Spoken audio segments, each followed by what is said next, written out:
그래서 바울 선생님은 본문에 이 목회자들을 어떻게 대우해야 되는가, 즉 목회자에 대한 우리가 대하는 자세에 대해서 말씀을 하고 있는 것이 오늘 본문의 말씀입니다.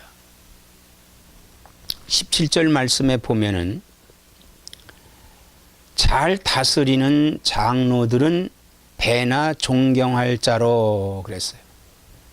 잘 다스리는 장로는 배로 존경할 자다. 배로 존경한다는 거예요.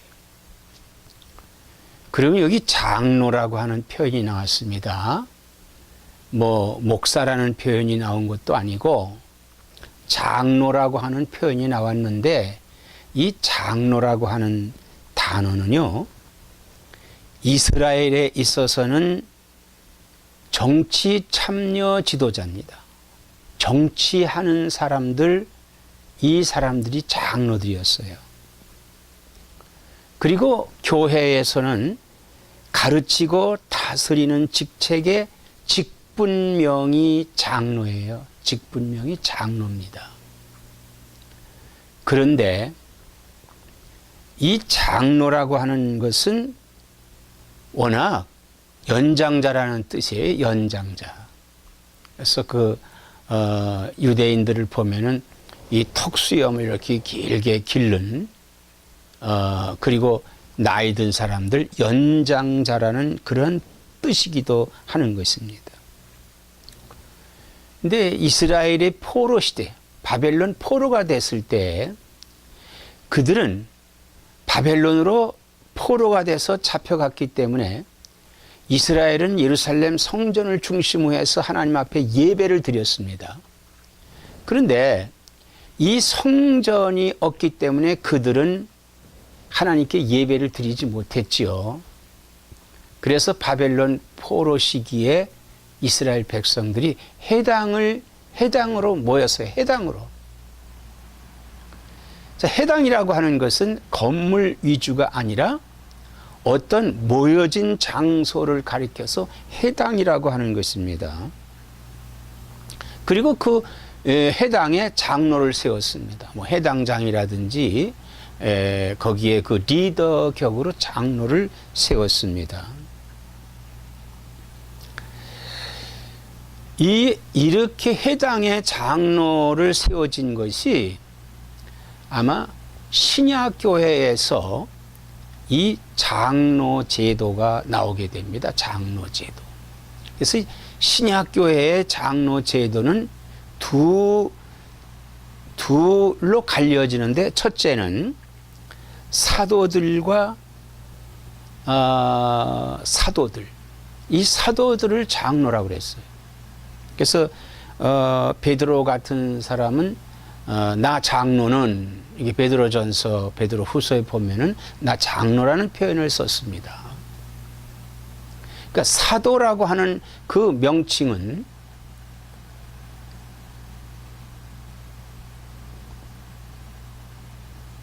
우리들이 그 예수님의 제자에 대해서 사도라는 명칭을 표현했지요. 이건 뭐냐면 사도는 예수님께서 직접 부르시고 교육하신 분을 사도라고 하는 겁니다. 근데 성경에는 그들을 제자로 삼으셨다고 그래요. 제자로 삼으셨다. 그런데 베드로전서 후서에 보면 이 베드로 사도는 나 장로는 장로라고 이렇게 표현했습니다.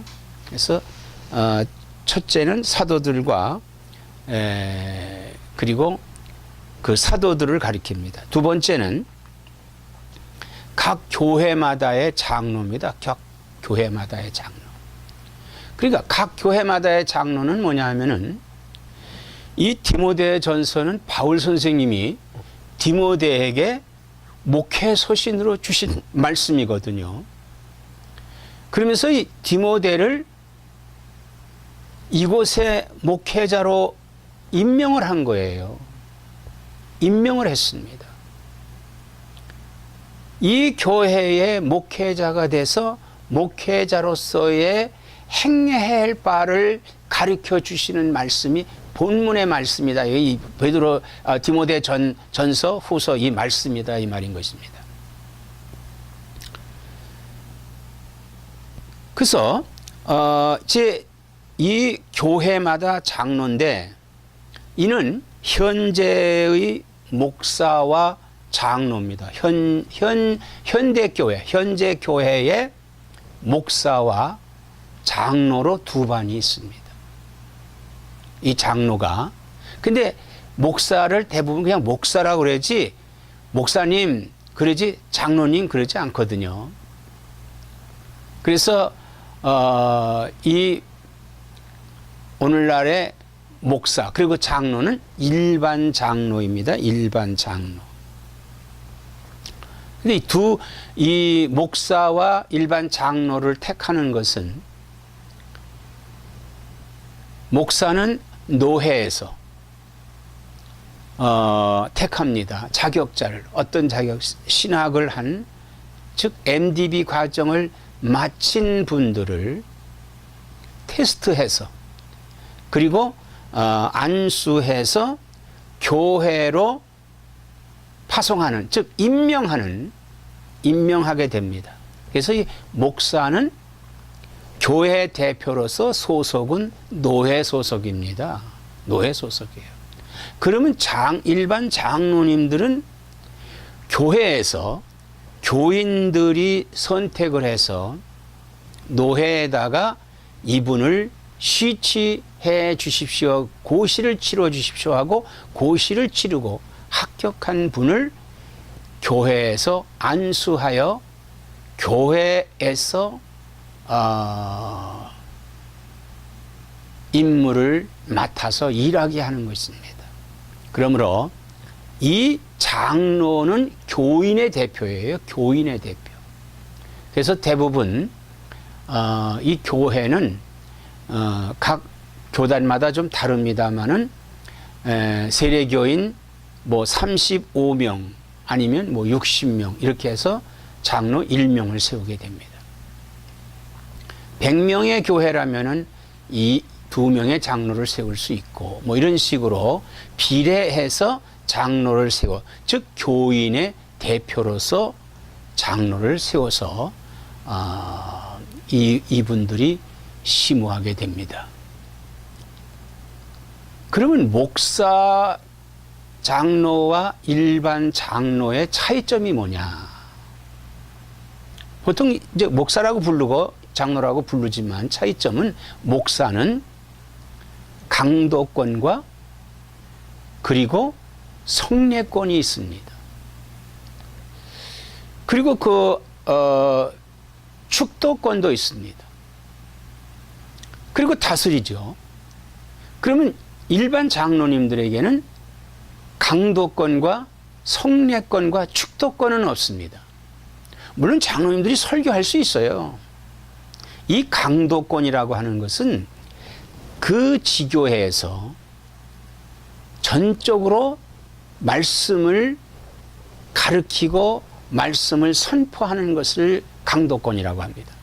설교는 누구나 할 수 있는 거예요. 그래서 일반 장로님들에게는 그 심우하는 교회, 소속된 교회의 강도권이나 혹은 성례권이나 축도권을 없다 이거예요. 그러나 치리하는, 다스리는 그러한 직무는 가지고 있습니다. 이건 목사와 동일한 거예요. 그러니까 목사를 협력하는 겁니다. 협력하는 거예요. 근데 오늘 본문에 잘 다스리는 장로라 그랬어요. 잘 다스리는 장로. 이 잘 다스린다고 하는 것은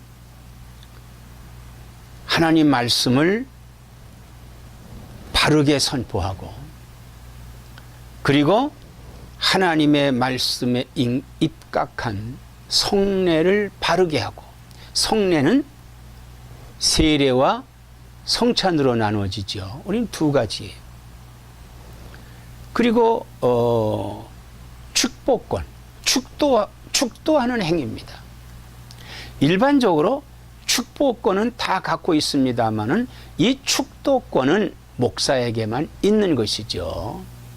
그래서 오늘 본문에서 말하고 있는 이 장로는 목사에 대해서만 말하고 있는 거예요. 목사에 대해서. 근데 우리가 주목해야 될 것은 잘 다스리는 장로들은 배나 존경할 자로 알되 그랬어요. 배로 존경할 자로 알다.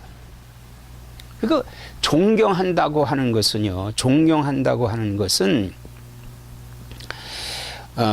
인격과 사상 그리고 행위 따위를 받들어서 공경함을 의미하는 겁니다.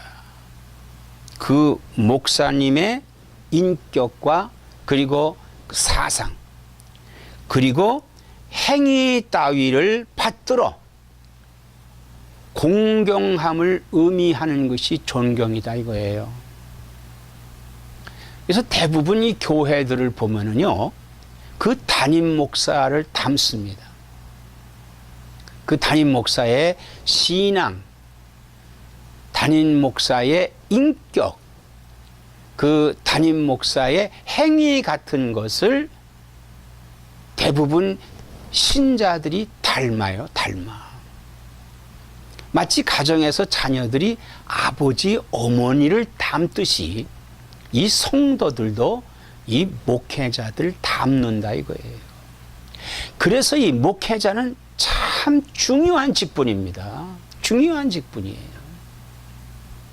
이 목회자들은요,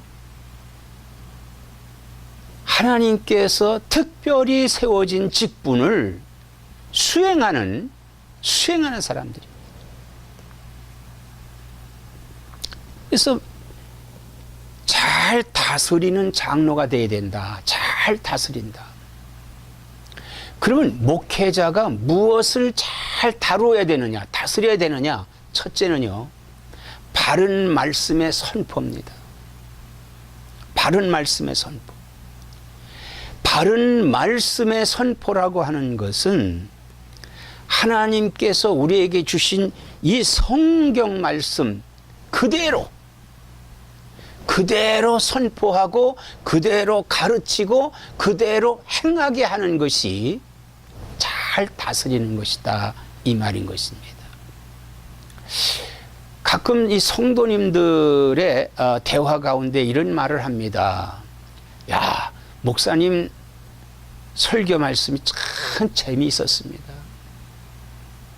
그분은요, 하나님 말씀을 들은 게 아니라 지금 한편의 영화를 봤다든지 드라마를 봤다든지 혹은 어떠한 개그 프로그램, 예능 프로그램 같은 그런 것을 아니면 어떤 일반적인 세미나를 들은 것밖에는 되지 않습니다. 왜? 재미있었기 때문에. 재미가 있었다 말이에요.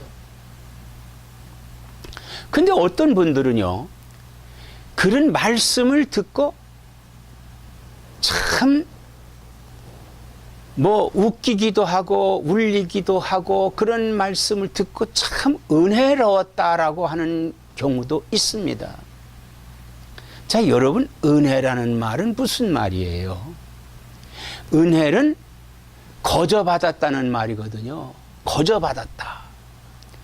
그럼 무엇을 거저받았느냐?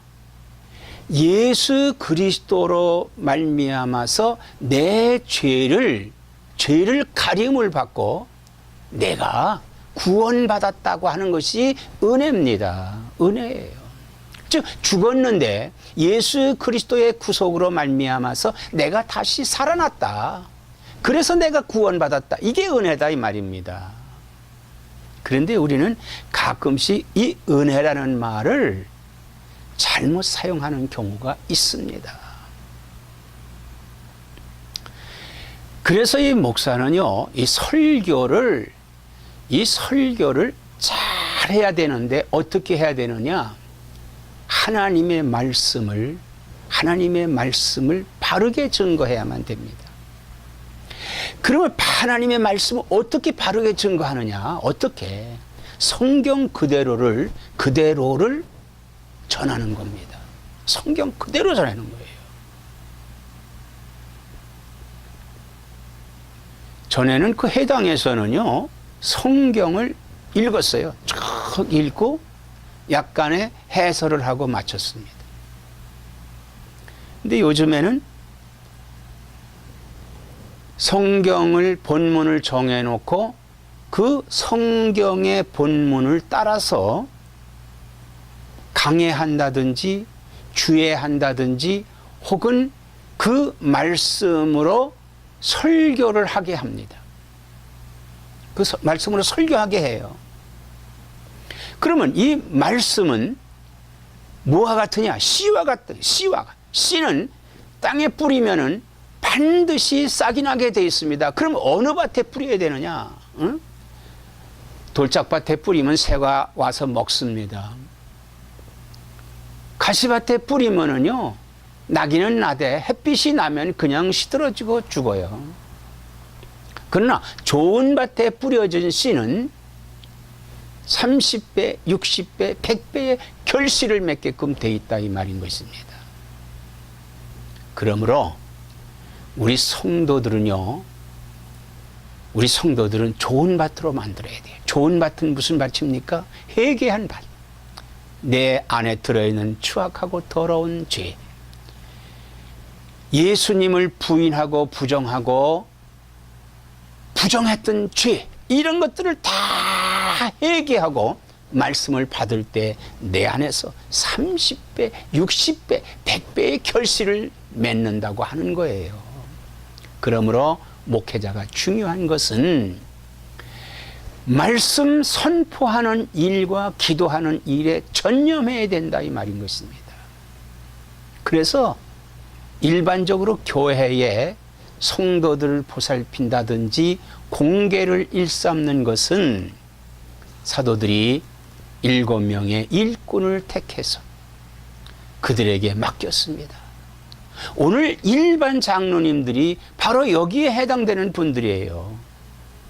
그러므로 우리가 일반 장로님들은 성도님들의 대표로서 성도들과 함께 이 목회자를 잘 대우할 수 있는 그러한 성도님들이 되어야 된다는 것입니다. 그러면 이 존경이라고 하는 거에는, 존경에는 마음과 그리고 행위로 하는 것과 아울러서 물질적인 것도 함께 하는, 목회자는 사실상 이 전념하는 것이거든요. 그래서 레위족에게 분깃이 없듯이 이 목회자에게도 교회가 분깃이 돼서 교회에서 그의 생활비와 그의 필요로 하는 모든 것을 공급해 드려야 하는 것이 마땅한 것이다 이 말인 것입니다. 그래서 오늘 성경에 이렇게 말하고 있죠. 성경에 일렀을 때 곡식을 밟아 떠는 소의 입에 망을 씌우지 말라 하였고 또 일꾼이 그 싹을 받는 것은 마땅하다 하였느니라 그랬습니다. 일하는 소라고 하는 것은 이 맷돌을 돌릴 때 그 맷돌에 곡식을 소가 먹을까봐 망을 뒤집어 씌운 거지요. 그런데 그렇게 하지 말라는 겁니다. 왜? 이 소가 곡식을 떨면서 흩어진 거 사실 그에게도 먹을 걸 줘야 되지, 그 싹을 줘야 되지 않습니까? 그래서 우리 성도님들, 특별히 일반 장로님들이라든지 성도님들은 목회자를 물질적으로도 잘 예우를 해야 된다고 하는 것을 가리키고 있습니다. 두 번째는요, 가장 중요한 것이 오늘날 심심치 않게 이 목회자들이 사건에 휘말려서 그야말로 이마살을 찌푸리게 하는 그런 일들이 종종 벌어지고 있습니다. 소위 성적인 문제 혹은 물질적인 문제, 이런 대표적인 것들이죠. 이런 문제로 인해서 사회적인 이슈가 되고 있어요. 이슈가 되고 있습니다. 그런데 어떤 분들은 그야말로 범죄해서 저질러진 분도 있습니다만은 어떤 분들은 전혀 관계없는 그러한 곳에 죄는 짓지 않았는데도 불구하고 소위 누명을 쓰고 송사에 해말리는 분들이 있습니다. 오늘 성경은 그러한 것에 대해서 말하고 있습니다. 장로에 대한 고발은 두세 증인이 없으면 받지 말 것이요 그랬습니다. 두세 증인이라고 하는 것은 현장에서 어떤 목격된 범죄 행위를 보지 않았으면은, 증인이 없으면은 송사하지 말라는 거예요. 송사하지 말라는 겁니다. 그런데 우리들 오늘 현대에 보면은요, 증인도 증거도 없이 목회자들을 고발하고 고소하는 경우도 있습니다. 우리는 여기서 두 가지 관점을 가져야 돼요. 두 사람, 세 사람의 증인이 목격한 죄라면은 이 죄에 대해서 처벌을 하게끔 되어 있습니다만은, 그렇지 않을 때 한 사람이 봤다, 성립이 안 됩니다. 그러면 그 목회자에 대한 죄를 누가 문책하느냐? 세상에서 그 사람에 대해서 응징을 하지 못한다 하더라도 하나님은 그에 대해서 분명히 응징을 하시게 됩니다. 22절에 보면은 아무에게나 경솔히 안수하지 말고 다른 사람이 죄에 간섭하지 말며 내 자신을 자신을 지켜 성결하게 하라. 성결하게 하라 그랬어요. 그러니까 목회자는 자신을 성결하게 해야 돼요. 그리고 남의 죄에 간섭하지 말라 이거예요. 내가 봤다, 네가 봤다, 뭐 이렇게 해서 정죄하고 그래 하지 말라는 겁니다. 참 목회자가 이것을 지킨다고 하는 것이 굉장히 중요해요. 그리고 아무나 안수하지 말라. 잘 테스트해서 이 사람이 정말 하나님의 부름을 받은 사람인가, 정말 이 사람이 목회를 잘할 수 있는 사람인지를 테스트를 잘 해야 된다고 하는 거예요.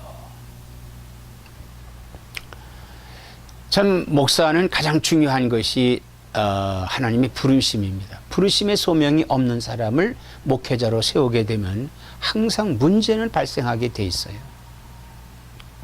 소명이 확실하더라도 이분이요, 노예라든지 혹은 성경대로 따르지 아니하게 되면 죄를 범하게 됩니다. 그러므로 우리가 가장 중요한 것은 이 송사에 대해서 주의해야 된다는 거예요. 오늘날 참 부끄러운 일이 많이 벌어지는데 이 교회가 송사에 휘말려요. 그래서 목사패, 무슨 패 이렇게 해가지고 갈라집니다. 갈라진 것은 다른 목사를 데려다가 1층, 2층에서 서로 예배를 드리고 다투고, 그러다가 노예에서 판결을 해도 이 불복을 해요. 그래가지고 세상 법정으로 나가는데요, 이 얼마나 부끄러운 일입니까? 이거는요, 하나님이 원하시는 게 아닙니다. 이것은 반드시 하나님께서 책망하십니다. 사랑하는 성도 여러분, 이렇게 바울 선생님이 이 송사에 대해서 분명히 말했어요. 그러므로 대부분의 송사의 초점이 누구에 있냐면 목사에게 있거든요, 대부분. 그래서 저는 이렇게 생각합니다. 전에 우리 신학교에서 선배 목사님들이 가르치는 말씀에 목사가 돼서 3가지 준비를 해라. 목사가 되면 3가지 준비를 해라. 첫째는 설교 준비를 해야 된다. 2번째는 죽을 준비를 해야 된다. 3번째는 이사할 준비를 떠날 준비를 해야 된다는 거예요. 설교. 목사는 어디를 가든지 간에 누구를 만나든 간에 그에게 필요할 때는 설교해야 됩니다. 또 하시라도 설교해달라고 할 때는 설교해야 됩니다. 그래서 설교가 준비되어 있어야 돼요. 그러니까 설교 준비하면서 성경에서 하는 거예요. 성경을 꿰뚫어야 된다 이거예요. 성경에 대해서 많은 지식을 갖고 있어야 돼요. 그리고 두 번째는 죽어야 된다고 하는 것은 순교해야 된다는 거예요. 순교. 우리가 하나님의 말씀을 전하다가 하나님 말씀을 전할 때 하나님 말씀을 부정하는 사람들 앞에서 하나님 말씀을 증거하고 죽음을 두려워하지 않아야 된다는 거예요. 순교해야 된다는 겁니다. 세 번째, 이사할 준비가 돼 있어야 된다. 목회자는 성도들과의 관계가 돼 있습니다. 그런데 내가 부족해서 성도들이 나를 원하지 않는다면, 나를 떠나달란다고 하면은 떠나야지요. 하나님의 교회인데 떠나야 됩니다. 왜 그거 붙잡고 있어요? 교회 평안을 위해서. 평안을 위해서. 아무쪼록 이 목사에게는 이 세 가지 준비가 있어. 아마 지금도 신학교에서 그렇게 가르칠 거예요. 그 다음에 이 목회자는 건강해야 돼요. 건강해야 돼요. 그러니 건강하기 위해서는 어떻게 해야 됩니까? 자기 관리를 잘 할 수 있어야 됩니다. 자기 관리. 자기 관리가 어떤 관리입니까? 신앙 관리와 체력 관리. 중요합니다. 길게 얘기하지 않겠어요. 그리고 너무 지나치게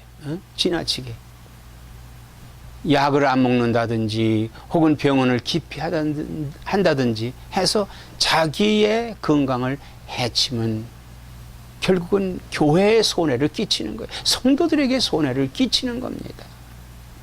아무쪼록 그러므로 성도들도 목사님이 건강이 안 좋을 때는 여러 가지 방법으로 그 건강을 돌볼 수 있는 그런 대우도 해드려야 된다는 것입니다.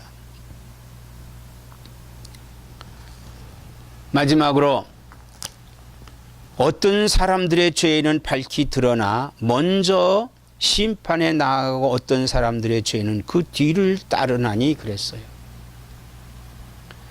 어떤 사람들의 죄, 증인들이 있어서 그 죄로 말미암아서 그 죄가 드러났을 때는 교회에서 엄히 꾸짖어서 다른 사람들로 하여금의 하나님이 두려운 죄에 대해서 두려워할 수 있는 그런 가운데 있게 하라고 했습니다. 그러나 증인이 없었을 때 그냥 내버려 두더라도 하나님이 엄히 책망하신다고 하는 것입니다. 마지막으로 이와 같이 선행도 밝히 드러나고 그렇지 아니한 것도 숨길 수 없느니라. 숨길 수 없는 거예요. 죄는 반드시 드러나게 돼 있습니다. 하나님이 다 알고 계시기 때문에, 다 보고 계시기 때문에. 오늘날은요, 죄를 지을 수 없는 그런 시대예요. 왜? 사방에 CCTV가 깔려 있습니다. 내 행동이 다 찍혔어요. 하나님 눈에 다 찍혀 있는 것입니다.